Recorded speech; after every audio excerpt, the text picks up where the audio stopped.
تيجي تروح تقدم لوظيفة عشان تشتغل وتتفقوا، لازم يبقى عندك job description، يدولك job description تعرف الحقوق اللي ليك والواجبات اللي عليك، وتعرف الحاجات اللي انت المفروض هتعملها وتشتغلها وهتبقى مسؤول عنها.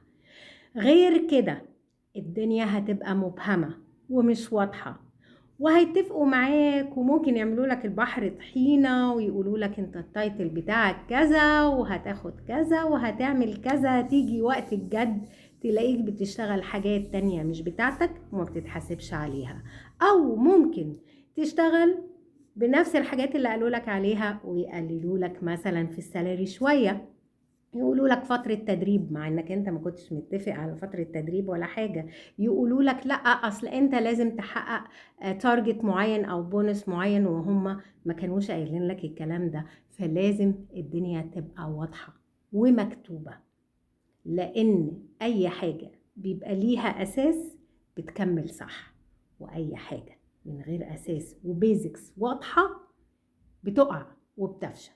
وزي ما بيتقال ما بني على باطل فهو ايه؟ باطل. وفي الامثال عندنا بيقولوا ايه؟ اللي اوله شرط دايما اخره ايه؟ نور، لان الدنيا بتبقى واضحة وكلير. شكرا.